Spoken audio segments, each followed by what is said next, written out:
Today, inshallah, we'll continue with the analyze phase. First, when we start talk about the analyze phase, we need to know or recap some of the information and statistics regarding to the data analysis. This is very important slides, and it summarizes the type of data, whether they are discrete or continuous data, and how you deal in the analyze phase using which tools based on those data you have. If you are having or you want to measure the variation, and this is the purpose of the Six Sigma, as we said from the beginning, to reduce variation, to identify and measure the variation in the process over a time, you use those set of tools, which is the run chart, control charts if it's continuous data, and also the run chart and control charts if it is discrete data, but it will be different type of run chart, different type of control charts. Even though they are control charts, but there are specific control charts for the discrete data, as well as there is a specific control charts for the continuous. But the name of the tools for the variation over time is the same, whether it is discrete or continuous data. And what do we mean by measuring the variation or analyzing the variation over time? For example, if you would like to measure the variation in the production line during the operating hours, so this is considered to be variation over time. On the other hand, when we talk about the variation for a period of time, that's mean a sample or a selected frame in the time of the operation where you would like to do your analysis. And here, when we have this type of analysis, we have to also identify whether it is a discrete or continuous data. If it is a continuous data, then you use the histogram or box plot.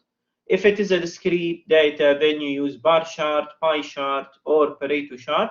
This is not limited, but this is very common to be used based on the type of data. We will talk briefly about those tools, or most of those tools, and extra more in the next slides.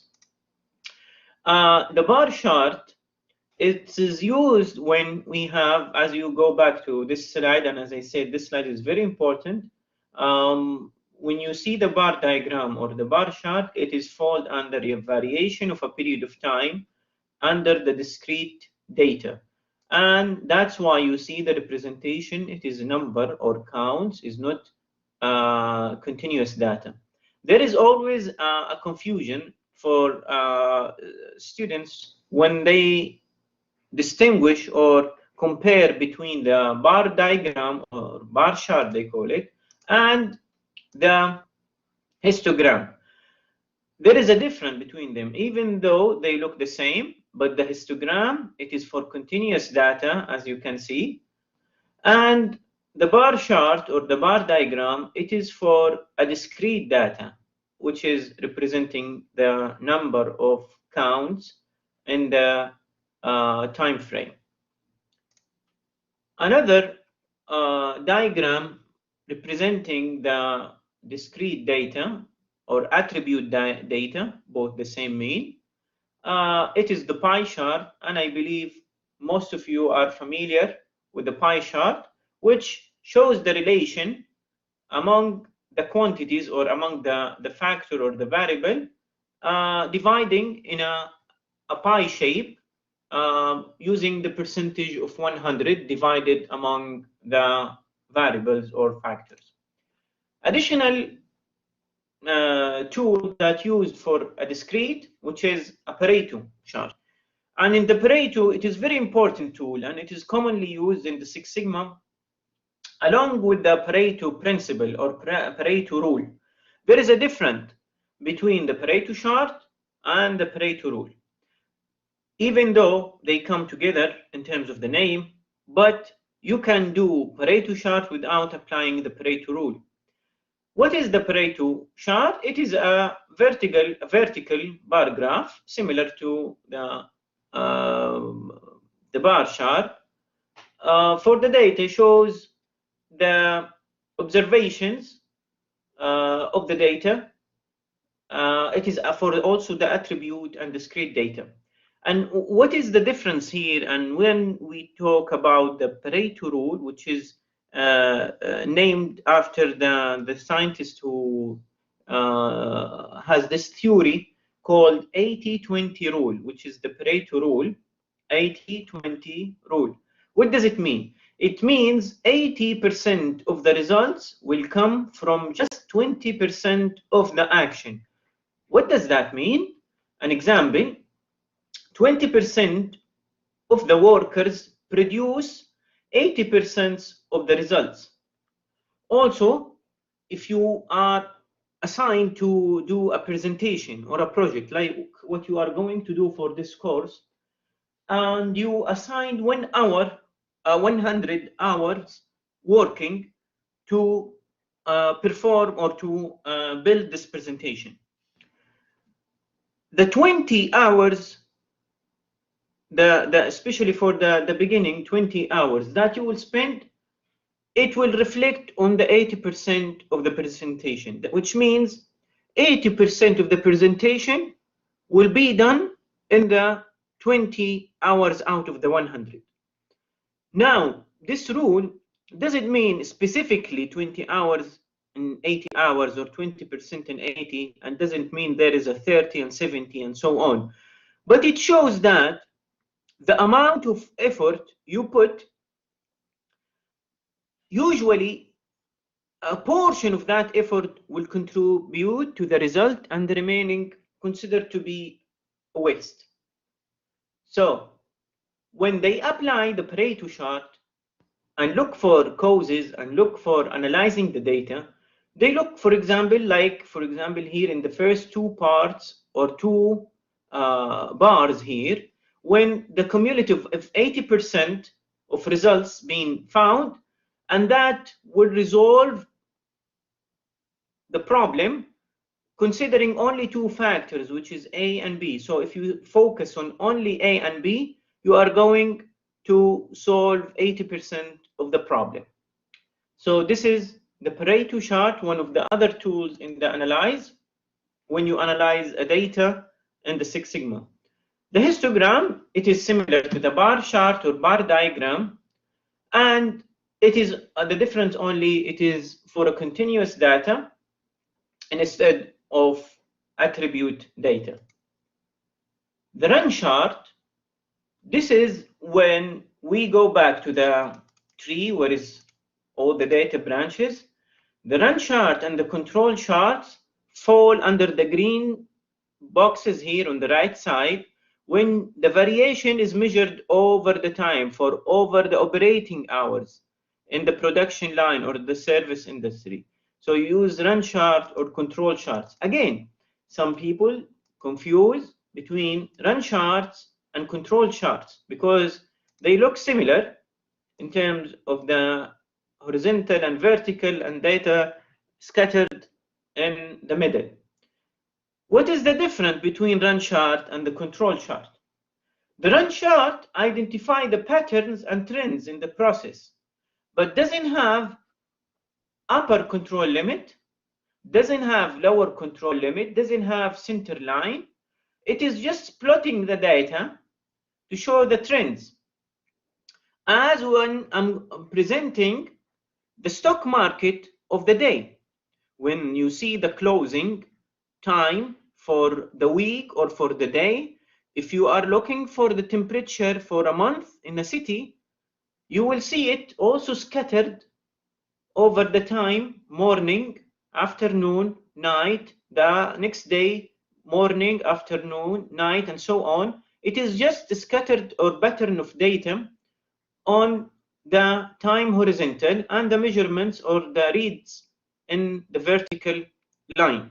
Whereas in the control charts, it looks the same, but it is meant to determine the variation, determine whether the process it is under control or out of control, and it shows the mean, which is the center line of the process, and the control line if your data is exceeding the control line, then there is a special causes or a special problems in the process, like a machine broke down or a person who was absent during his shift, and people are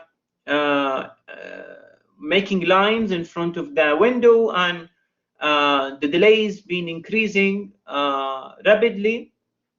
So this is a special cause because it is exceeding the control line or control limits, upper and lower. There is a difference between control limits and specification limits. The control chart shows the control limits. The specification limits, usually it is determined to be under the control limits. Otherwise, if you are exceeding the specification, then it will be exceeding the control limits. That's why your specification limits has to be within a capable process that can produce it. And for example, let's say zone A, it's just an example. Zone A, it is your specification, and the red dots, where is the control line? If you have your specification just on the control limits, that is a risk, because anytime you are exceeding the specification, that's mean you are out of control, and that process is not capable to be performed. So the control charts are used to measure the variation and shows the process variation over the time, whereas the run chart shows only the patterns and the data plotted on a run chart without variation or control limits. More information and details it will be given about control charts in the future chapters, inshallah. Today is just to show some of the tools that is used in the make process. Scatter plot, to measure, one of the tools, I believe also it's been covered earlier in statistics or design of experiment, to measure the correlation between two factors or two variables. If there is a correlation, you will see them linearly. If it is positive correlation, if it is negative correlation, it will be linearly, but for the other side where it's decreasing instead of increasing. If it is scattered in the diagram, then there is no correlation between the variables, and the correlation shows the bound between the factors, whether they are depending or non-depending on each other. And also other statistical tools there are other statistical tools can do the same, but scatter diagram is one of the easy and common to use. In the analyze phase, a major tool, and this is very important tool, and most of Six Sigma project, there is no project that I have seen that didn't use a cause and effect diagram. Sometimes they call it fishbone diagram, because this looks like the head of the fish, and this is the bones of the fish. Some even they have the template looks like a fishbone diagram. Some they call it Ishikawa, and he's the founder of this diagram. Cause and effect diagram, it states the effect, like the symptoms. Excuse me. The effects, for example, is a person has a fever. Okay, this is an effect. The delay or the average time for processing, it is long. People is waiting over 45 minutes of the average time or the acceptable waiting time. The effect is stated in this box. Then the causes of that effect, it showed here in different categories. You are not limited with those categories, even though those are very common to be on any problem and any process, like a method, policy in the process, measurements like readings, machine, it could be calibration or machines you are using are causing the issues, materials as well as the machine is similar, mother nature, for example, disaster happens, sometimes even emotion, people or humans are subject or their performance sometimes is based on their emotions. So you have to consider that as a nature, and the variation it caused, it could be under falling that category as well. People, if a training is not there, salaries and so on, you can combine categories together. You can have them as this. You can change them based on the problem. What is the cause and effect diagram says, or aim, is to visualize the causes that is related to the same effect, which is related to the same specific issue. And the idea of the Six Sigma from the beginning is to scope down to the problem and find the root of that problem. And the analyze phase is the phase where you scope down and you focus on the root cause of the problem. This diagram also, as the other names I mentioned earlier, Ishikawa fishbone diagram, they call it root cause analysis. Root cause analysis because you show the symptom, al-arid, or the effect, or what is the issue, statements here in the first box, and then you show the causes of that effect categorized based on the segment of those categories. Whether methods, measurement, machine, materials, nature, or people are applicable to your case, or you may have others. But to categorize the causes help you down to then cluster the causes in a way that you can dig inside them more to find what is the reason where is those causes being appeared. And to help you with that, other tool also called why analysis, sometimes they call it 5 whys. It doesn't have to be limited to 5, but usually the common says by the 5 why you usually get the answer. And the 5 why work on parallel with the fishbone or the cause and effect diagram to dig inside and find why those causes are appearing and why they are affecting the process. For example, why does the home finance loan application process take more than 10 working days to arrive at the decision of credit worthy? So here, if you go back to the fishbone diagram, this is similar to the method. He's talking about the method. The method is taking too much time. So he's now doing the why analysis. The why analysis, or the 5 why, you do it with the process provider, the people who's working in the process, not the customers. The response to that question was because many applications received, especially by post, which is mail, have fields that are either not clear or left blank. So the applications are many and not well written or filled. The second question usually asked based on the first response. Why do we have applications that have blank fields? Because the customer didn't fill out the details. Then the question obviously will be based on this one. Why did the customer not fill the details? Because they were not clear. Then the question will be followed by that answer, why they were not clear. Because the directions were not clear. Why the directions were not clear? Because many of the customers never read them. Why the customers didn't read them? Because the print was too small. The font used was too small. So you become, or you found the root cause. The root cause. There is a difference between the cause and the root cause. This could be cause number 13 or 7 or 8 or whatever cause. It is just a general. When you dig down with the why analysis or surveys or questionnaire, that you do it for the process provider, and sometimes you need to involve also the customers or stakeholders, as I said from the beginning, internal, external customers, to get what is the root cause. Now, this is caused why the process is taking too long to be processed. We found out the root cause was not because of many applications and lack of human resources in the post. It was actually because the template was not written in a well format or designed in a well format, so the customers fill that completely in a way that it can be processed quickly. Okay, another tool that to be used in the analyze phase is the hypothesis test.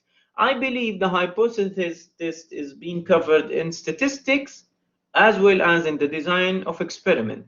It is very common to use a tool to be used, or statistical tools, to find the difference between the data, to consider whether they represent different distributions, or they have the same average or different average, they have same variation or different variation.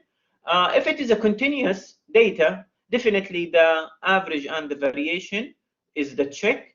If it is a discrete data, you check for the proportion of the defective. Now this is also again depend on the data, if it's continuous or it is a discrete data. The mechanism of the hypothesis, usually you have a null hypothesis, فرضية, and the null hypothesis usually to say that there is no significant difference between the two groups that you measured, and the alternate, which is HA, called the alternate hypothesis, اللي هي الفرضية المكافئة أو الأخرى. There is a difference in between the group in terms of the variation, the variance, or the average, or the proportional of defective.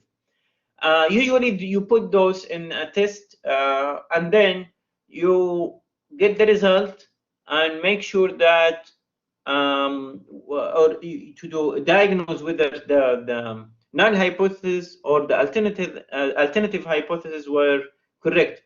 The common errors that happens in the hypothesis test, I believe most of you have seen this before. It is type 1 error or type 2 error, alpha error or beta error. Alpha error, usually it is going to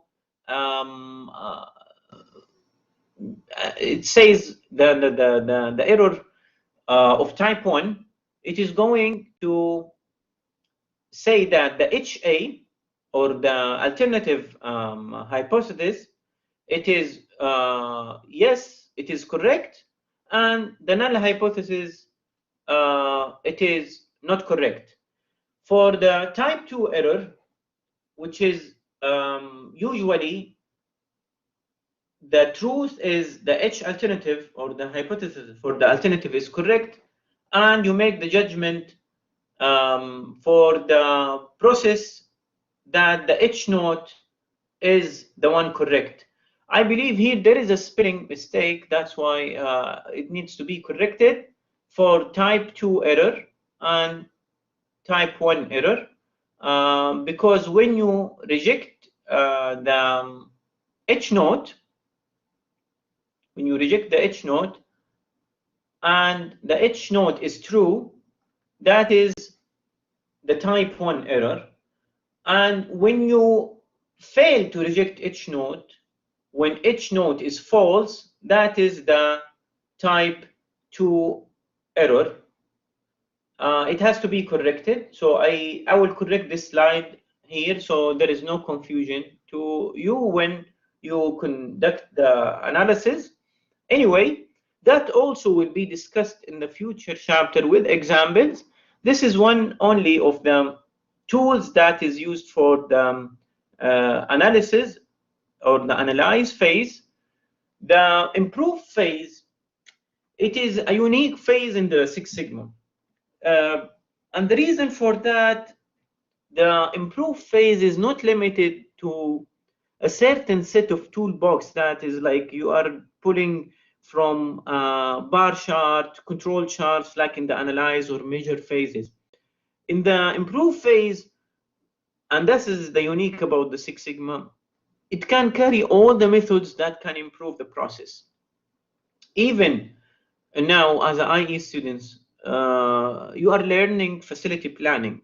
You can design the facility in a way to be optimizing the workflow and the process in the organization.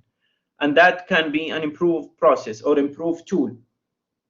You can also use ergonomic to design a product or a device that is reduce waste and reduce variation, and that can be an improved tool. So the improve phase, usually it is one of the following generating techniques. You start with brainstorming, brainwriting, benchmarking, comparing, modifying, assuming. Then you come with a solution that can reduce the process, reduce the variation in the process. You have to consider cost, because definitely the cost is the money, or the waste, it can be a form of money. So the cost is one of the factors you have to consider, and in your solution to compare your alternative solution with the exist process. Another tool can be used is the failure mode effect analysis, and this is to identify the failure mode in the product or the process, to prioritize and to order or rank the failure modes, and how you pay attention to them when they appear. To calculate the failure mode effect, or to conduct the failure mode analysis, you do the risk priority number, which is the PRN. Priority stands for priority risk number, which is equal S times O times D, and S, which stands for the severity, O stands for occurrence, D stands for the detection. If you have taken safety course, you have already should cover this part, or if you are going to take it, you will take it in detail that time. The severity means the importance of an effect on critical quality parameter. So the effect of that occurrence, or of that failure, if it happened, the effect means, for example, let's say that AC is not working during summertime in the classroom at the college. This is going to affect the teaching process. If we are taking face-to-face class, especially in the summertime, it will be very hot. The severity is 1 for not severe, 10 is very severe. Now, okay, AC, if it's not working, it is very high, but doesn't mean that we cannot continue the teaching in the classroom. But if we have, la samahullah, fire in the classroom, that is definitely going to be severity of 10, because it is high severe failure, and it will stop definitely the process, and that is the severity, which is the S in the formula here. What about the O? The O is the occurrence, and occurrence means the frequency which cause the occurs. Yani, how often this could happen. We are facing, if we recall the time when we used to take face-to-face exams or classes, the fire alarm, which is usually false alarms. Some students, or let's say some people, without naming students or others, they intentionally pull the fire alarm to cancel a lecture, or maybe make a distraction in the classroom. This occurrence, it was high usually in the exams time, but the severity, since it's a false alarm, is not high. But the occurrence was considered to be, let's say, average or a little bit above the average. But if we go back to the example of the fire, la samahullah, happens, the occurrence is very low. Yani the chances to have something like that is really rare. Comparing to the false alarm, which happens often. Now, what about the D, which stands for the detection? Ability to control, ability of current control to detect to detect that before creating a failure mode. Oh, this is very important. How you are able to detect it before the failure happens. The failure, the fire alarm was a detecting tool for the fire to reduce the severity of the actual fire when it happens, which is rare to be happen. But the detection tool, it became as a also failure sometimes in the classrooms or the exams to that avoid students or prohibit students from focusing in the class or in the exam. Detection tool, cameras, sometimes sensors, smoke detectors, and others. This is just, I'm giving an example for something close to our environment, but detection, it can be in a different forms. Now let's go back here in the top where it's defining the failure mode. Failure mode is the way in which a specific process input fails. This means that the input fails. The effect is the failure has a critical quality parameter, cause the source of the variation that cause the process to fail. So the cause of the failure, it's a source of variation. That means the process is not performing well. The current controls is the systemized devices or tools to prevent or detect the failures. You need to understand the definitions of those FMEA. It is very famous tool. After you get the score, by the way, when for the SOD, all of them scale from 1 to 10. 10 is very high, 1 is too low. When you get the score, you for each of those categories, for every event, you multiply them together and you list all the type of failures that can happen in the process or the product. And then you prioritize what is the most severe, the most ERN number, the most PRN number, priority risk number, and then you focus on that based on the prioritize, because this means has a high severity, high frequency, and high detection. So it is very important to focus on that one, which is the one has high PRN number, and pay attention to this very important note here in the detection. The detection, the scale 10 means the negative, not like the occurrence and the severity. The occurrence severity, the 10 is the very likely severe or very likely to occur. But the detection, the 10 means not likely to detect, because if it is likely to detect, that means it's good thing, and that will reduce the PRN. But it is the reverse, or it is the opposite. So pay attention to the detection. The 10 means it is highly not to be able to detect it, okay? Continuing with the improve phase, a very nice tool that students also like to use it sometimes in this mini project or small improvement in their case studies. It is the 5S. It is very common, wide, and well known. Maybe this, you have seen it before in programs or trainings. 5S stands for, it is derived from a Japanese scientist, and the S is that brought from Japanese language, but then translated in English, also using SS. I mean, words start with S. It stands for sustain, to sustain the process, sustain the steps. Sort, that means sort your or order. I mean, sort, sorry, your tools, your equipments. Set in order, that's mean you put everything in its place or in its order. For example, when you sort them, like you see here, the stapler and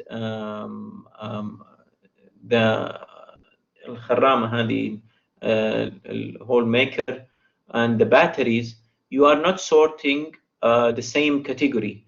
You are having things, maybe they are not related to each other. You have to put the things, for example, screwdrivers, then you sort them together. You put them in order, that means you have sections for each category to put them in order. Then you shine, you clean the place always, you have it neat, and standardize. Standardize, that means you have a standard working policy.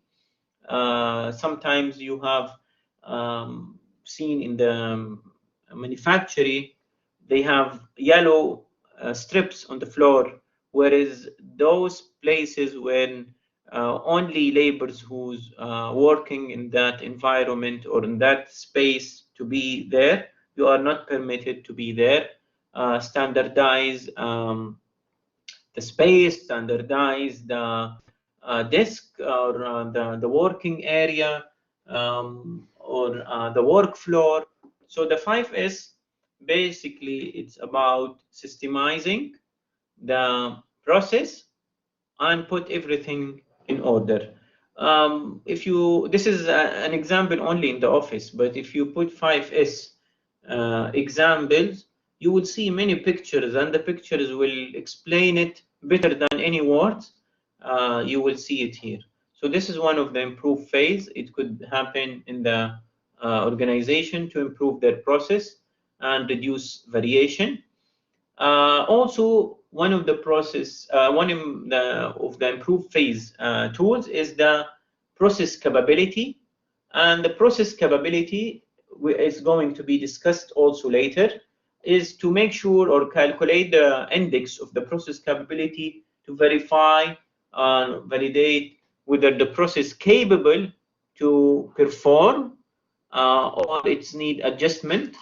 The last phase, which is usually the shortest phase, even though it is going to last longer than the other phases, which is the control phase. The control phase, it has the control tools, and the common that comes in the top of the control tools, which is the control charts, the process control or statistical process control. And as we said, we are going to discuss them future chapters. Here we are just demonstrating some of the tools. You have to put a control mechanism to ensure that the process is performing and the level satisfy the stakeholders as well as reduce the variation. Control tools, if you would like to have an example in reality, Sahir, that Sahir cameras are one of the control tools. When you put a system and improve the roads and put signs for speed limits, and you put the rules for the seat belts and so on, and not using phones during driving, all these, you put the policy to reduce variation. And the variation in driving, considered to be the main defect in the process, is the accidents, to reduce number of accidents. People or countries measure their sometimes driving safety based on number of accidents. So to reduce this number, reduce that defect, you put set of policies, set of steps, set of procedures to improve the driving experience and reduce the accidents. One of the control tools that, if we consider DMAIC is being implemented, let's say, just assuming, is Sahir. Sahir is monitoring the process, and now it is being also improving to detect even other violations, like crossing lines without having signal, using phones, and so on. Now, you agree or disagree about the application of Sahir or the implementation of Sahir? This is another discussion, but I'm talking here in terms of or the point of view of a control process or control system. Control charts, as we said, it has the upper control limits, lower control limits, specification limits, and if the process is in control, you decide whether you use SPC or the design of experiment. Experimental design, by the way, it is also one of the control phase tools that is covered in a separate course, which is IE 242. And here it just shows you that if the process is not in control, or if it is in control, and if the process is capable or not capable. If the process is not capable, then you are going to use most of the time the control, the experimental design, and investigate the specification, change the process to put it to make it capable first.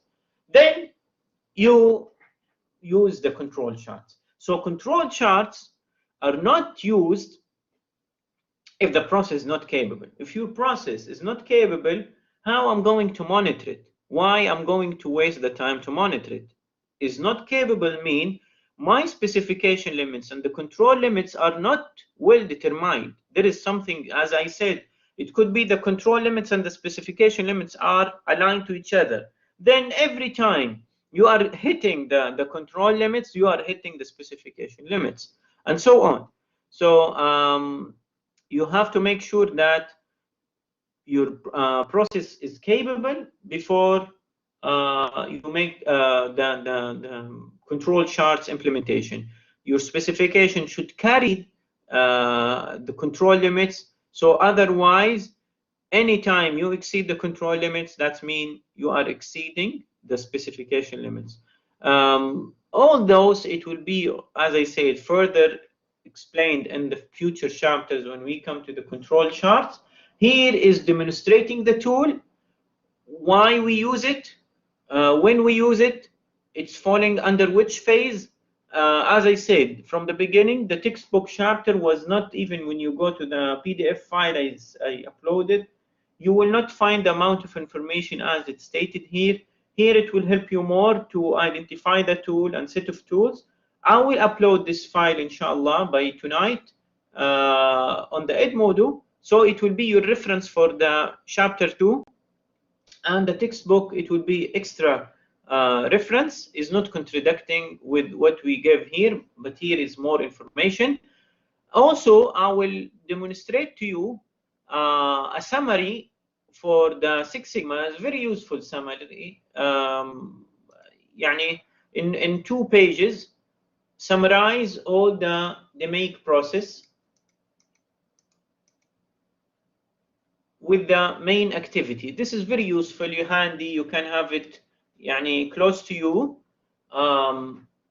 In the define, you find the objective of the project, and the measure, you understand the practice and measure the variation and the performance, analyze the root causes, improve the process, then control it. And next to each phase, it shows you the tools. Now, you may see some, they said SciPoc, it is in the define, some other, they say it in the measure. This is not going to make a big difference, but at the end, you have to know how to use it, and you get the use of it correctly, as well as there are some other tools also to be famous in all versions of the make.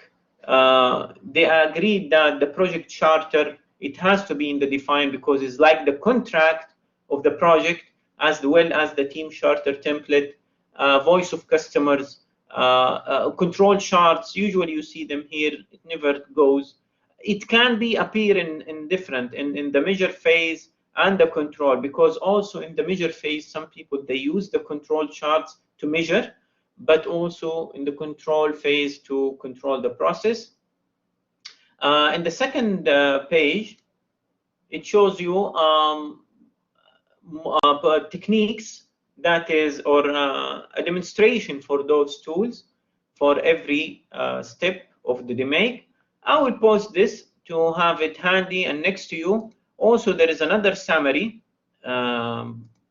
present the same thing but in a different way. It shows all of them in one row, the define, objective, the main activities, as well as the tools, and the key deliverables means that going to be the output of that phase, or the key deliverables for that phase. And it's summarized in one page. Both of them are useful. I will post both of them since it will help you to understand the DMAIC more. Now I will open the questions for you. We have enough time to discuss all the questions. For this, we can say that we have completed the DMAIC chapter, and we have covered all phases, not all the tools. It was just briefly giving all the information can be given about them. And then in the future chapters, some of those tools will be further explained. Some others, like design of experiment, is being discussed in another course. Statistical tools like bar chart, histogram, all those being discussed in the statistics course. So here we are going to focus in other tools that is not being discussed enough in other courses. That's all for now. We'll see you in the next video.